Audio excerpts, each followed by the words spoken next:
Welcome to online training by Edu4Show. Today we will learn some more confusing words. So let's start. पहला word है हमारा cast और cast. Caste without any, caste with any. Cast as a noun are the actors in a film, play or show. As a verb, it means to choose actors to play particular parts in a play, film or show. As noun, वो actors होते हैं. As verb, उन actors को choose करना cast कहते हैं. For example, after the final performance the director threw a party for the cast, या फिर he was often cast as the villain. ये जो फोटो है ये एक कास्ट लिस्ट का टेम्पलेट है. अब कास्ट विद एन ई क्या होता है? Caste is a system of dividing Hindu society into classes or any of these classes. For example, he was from a higher class. या फिर इस फोटो में सारी क्लासेस बताई हुई है, या फिर कास्ट अलग अलग बताई हुई है. इन दोनों में डिफरेंस आप ई से याद रख सकते हो कि caste system is mostly exploitative. तो जिसमें ई आ रहा है वो एक्सप्लॉइटेटिव से रिलेटेड है. और एक्सप्लॉइटेटिव क्या होता है? कास्ट सिस्टम, जो कि है dividing Hindu society into classes. I hope ये क्लियर होगा. नेक्स्ट हमारा वर्ड है सीरियल और cereal. Cereal is a food that is made from grain and eaten with milk, especially in the morning. Breakfast cereal सुना होगा आपने, ये वो सीरियल है. For example, I hate it when cereal goes all soggy. पानी में से या फिर दूध में ज्यादा देर रखने से सीरियल सॉगी हो जाता है. तो ये वो है. या फिर my favourite cereal is Froot Loops. अब सीरियल क्या होता है? SERIAL. Serial as a noun is a story on television or radio or in a newspaper that is broadcast or printed in separate parts. Series होती है ना, उसको serial कहते हैं. As an adjective, it means arranged one after the another. As an adjective, इसका मतलब एक के पीछे एक या फिर एक के बाद एक. For example, she is currently filming a serial drama for the ZTV. Yeah, he had difficulty in remembering the serial order of the tasks. इसका एक और एग्जाम्पल क्या हो सकता है? शरारत is a very old and very famous television show या फिर टेलीविजन सीरियल. इन दोनों में डिफरेंस आप ऐसे याद रख सकते हो कि सीरियल विद इन सी जो स्टार्ट हो रहा है उसका स्टार्टिंग सी ले लो आप क्रॉप से. क्रॉप क्या है? ग्रेन एक क्रॉप है, तो ये दोनों ऐसे रिलेट हो गए. और सीरियल के एस को आप कर लो सीरीज से. आई होप ये अब इजी हो गया होगा. नेक्स्ट हमारा वर्ड है साइट और साइट. CITE और SITE. Cite means to mention something as a proof for a theory or as a reason why something has happened. It also means to speak or write words taken from a particular writer or written work. For example, she cited 3 reasons why people get into debt. या फिर she cites 2 of my favorite authors in her article. SITE क्या होता है? Site is a place where something is, was or will be built, or where something happened, is happening or will happen. एक particular place को basically site कहते हैं. For example, this is the site of the accident. या फिर the workers March towards the site of construction. अब इन दोनों में difference कैसे आप करोगे? साइट जहां पे आना होगा ना वहां पे आप स्पॉट या फिर प्लेस भी लिख सकते होगे. तो आप स्पॉट या फिर प्लेस उसको रिप्लेस करके देख सकते हो. उस जगह पे अगर वो सही बैठ रहा है तो आप वहां पे SITE वाला साइट यूज करोगे, वरना बाकी जगह पे CITE वाला साइट. नेक्स्ट हमारे वर्ड हैं कॉर्ड और कॉर्ड. CHORD या फिर CORD. Chord as a noun means 3 or more musical notes played at the same time. या फिर it also means a straight line that joins the end of an arc. For example, I am learning to play a new chord on the piano. या फिर when the chord passes through the center of a circle, it's called a diameter. For example, ये जो दिख रहा है इसमें P Q जो है वो एक कॉर्ड है, डायमीटर भी एक कॉर्ड है. अब CORD क्या होता है? CORD chord is a rope or a string made of twisted threads. It also means a length of covered wire that connects electrical equipment to an electrical supply or to other equipment. For example, where's the cord that ties back the curtains? Rassi basically. Yeah, has anyone seen my phone charger's cord? ये जो है ये एक bungee cord है. अब इन दोनों में difference कैसे आप याद रख सकते हो?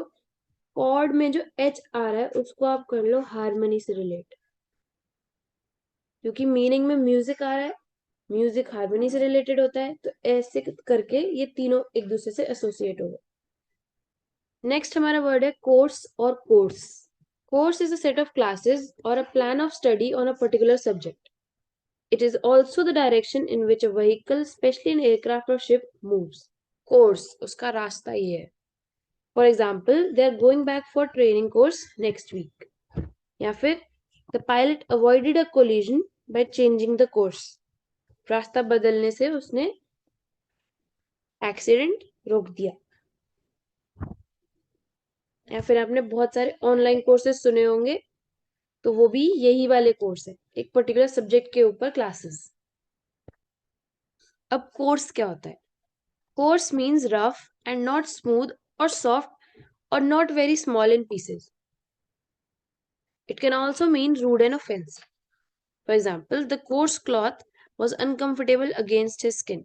क्योंकि वो रफ था इसलिए वो स्किन के अगेंस्ट अनकंफर्टेबल था. या फिर the coarse language on TV was bleeped out. Rude और ऑफेंसिव लैंग्वेज टीवी पर छुपा दी गई थी. इसका एक और एग्जांपल क्या हो सकता है?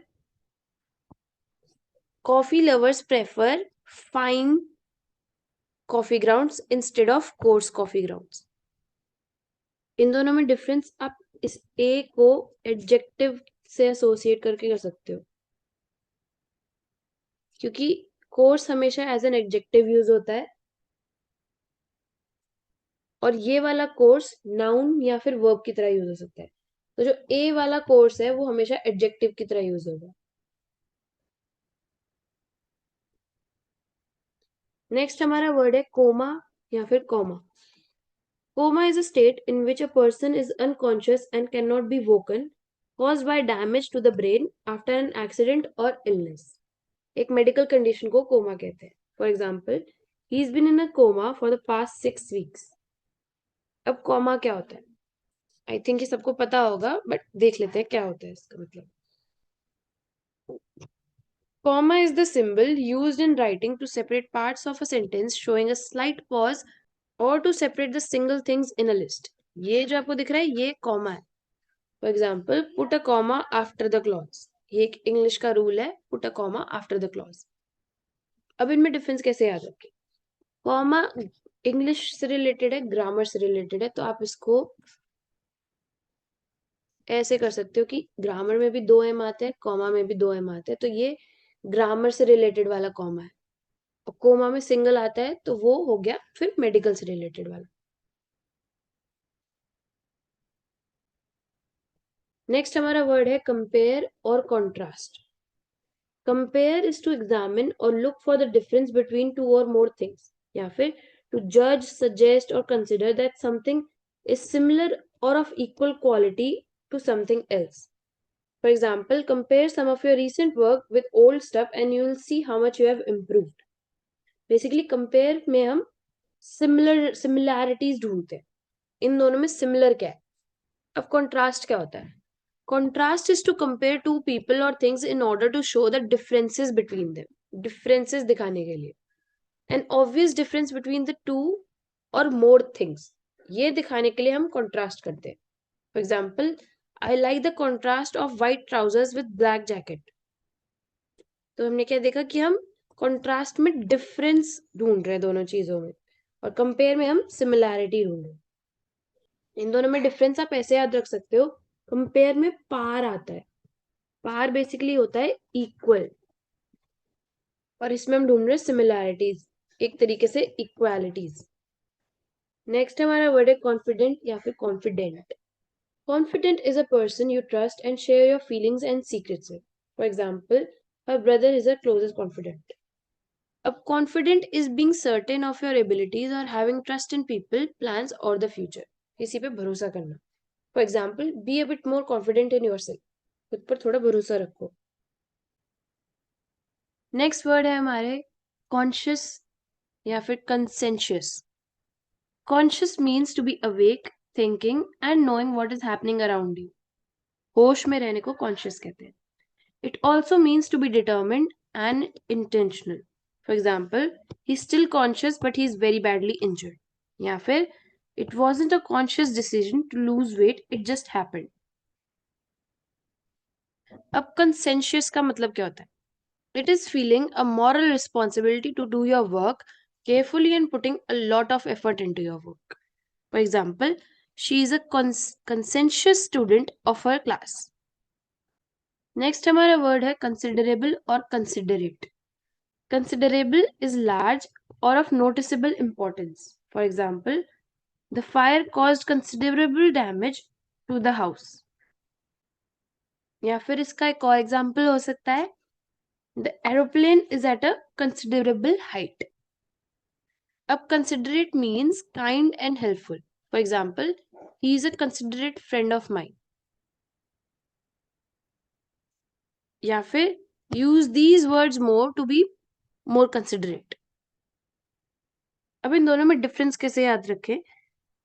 आप देख सकते हो कि कंसिडरेबल और नोटिसेबल, इन दोनों की एंडिंग सेम है, तो आप इन दोनों को एसोसिएट करो ताकि आप मीनिंग याद रख सको। Hope you can now unconfuse these confusing words. That's all for this session. We will have more confusing words in the next session. Thank you for watching.